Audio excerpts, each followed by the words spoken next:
friends, welcome to the Happy Child.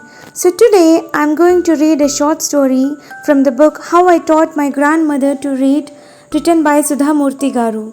This book was presented to me by my grandmother when I was around 12 or 13 years old. So this book is very special to me. Though my grandmother is not here with me right now, she will always remain in my heart forever. So let's read the short story in the name of How I Taught My Grandmother to Read. When I was a girl of about 12, I used to stay in a village in North Karnataka with my grandparents. Those days, the transport system was not very good, so we used to get the morning paper only in the afternoon. The weekly magazine used to come one day late. All of us would wait eagerly for the bus, which used to come with the papers, weekly magazines, and the post. At that time, Triveni was a very popular writer in the Kannada language. She was a wonderful writer. Her style was easy to read and very convincing.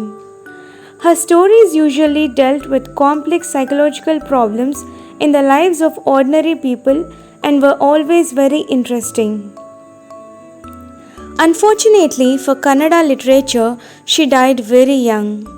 Even now, after 40 years, people continue to appreciate her novels. One of her novels, called Kashi Yatre, was appearing as a serial in the Kannada weekly Karmavira then. It is the story of an old lady and her ardent desire to go to Kashi or Varanasi. Most Hindus believe that going to Kashi and worshipping Lord Vishveshwara is the ultimate punya. This old lady also believed in this, and her struggle to go there was described in that novel. In this story, there was also a young orphan girl who falls in love, but there was no money for the wedding. In the end, the old lady gives away all her savings without going to Kashi. She says the happiness of this orphan girl is more important than worshipping Lord Vishveshwara at Kashi. My grandmother, Krishtaka, never went to school, so she could not read. Every Wednesday, the magazine would come and I would read the next episode of this story to her. During that time, she would forget all her work and listen with the greatest concentration. Later, she could repeat the entire text by heart. My grandmother too never went to Kashi, and she identified herself with the novel's protagonist. So more than anybody else, she was the one most interested in knowing what happened next in the story and used to insist that I read the serial out to her. After hearing what happened next in Kashi Yatre, she would join her friends at the temple courtyard where we children would also gather to play hide and seek. She would discuss the latest episode with her friends.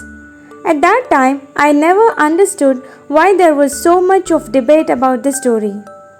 Once I went for a wedding with my cousins to the neighboring village. In those days, a wedding was a great event. We children enjoyed ourselves thoroughly. We would eat and play endlessly, savoring the freedom because all the elders were busy. I went for a couple of days but ended up staying there for a week. When I came back to my village, I saw my grandmother in tears. I was surprised, for I had never seen her cry even in the most difficult situations. What had happened? I was worried. Ava, is everything alright?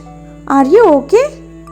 I used to call her Ava, which means mother in the Kannada spoken in North Karnataka. She nodded but did not reply. I did not understand and forgot about it.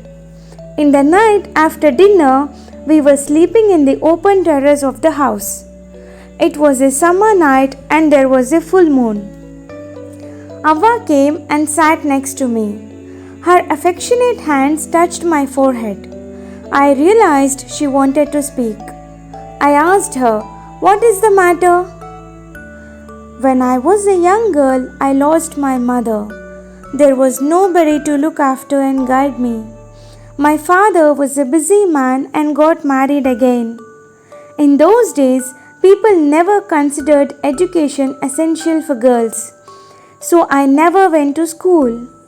I got married very young and had children. I became very busy. Later, I had grandchildren and always felt so much happiness in cooking and feeding all of you. At times, I used to regret not going to school, so I made sure that my children and grandchildren studied well. I could not understand why my 62-year-old grandmother was telling me at 12-year-old the story of her life in the middle of the night.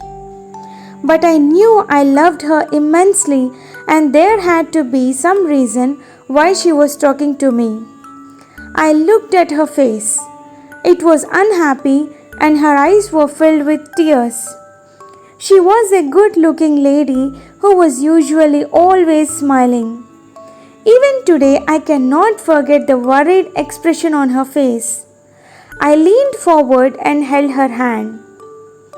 Ava, don't cry. What is the matter? Can I help you in any way? Yes, I need your help. You know, when you were away, Karmavira came as usual. I opened the magazine. I saw the picture that accompanies the story of Kashi Yatre and I could not understand anything that was written. Many times I rubbed my hands over the pages wishing they could understand what was written. But I knew it was not possible. If only I was educated enough. I waited eagerly for you to return. I felt you would come early and read for me. I even thought of going to the village and asking you to read for me.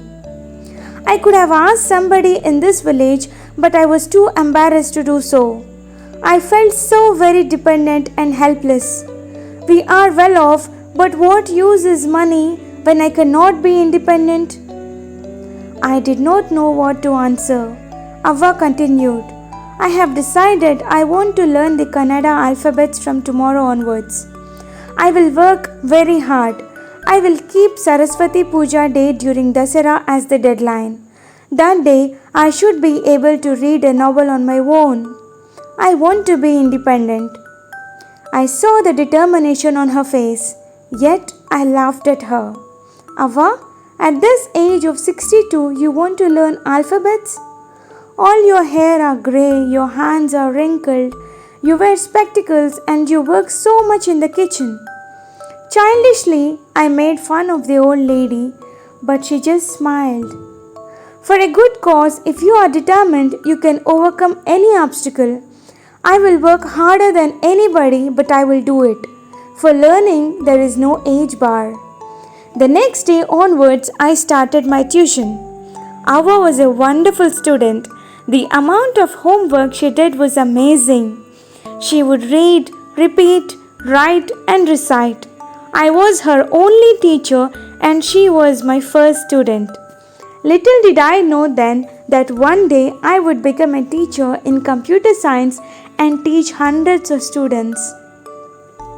The Dasara festival came as usual.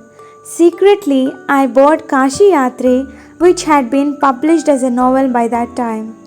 My grandmother called me to the puja place and made me sit down on a stool.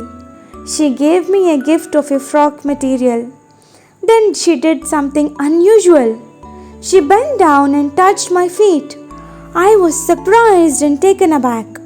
Elders never touch the feet of youngsters.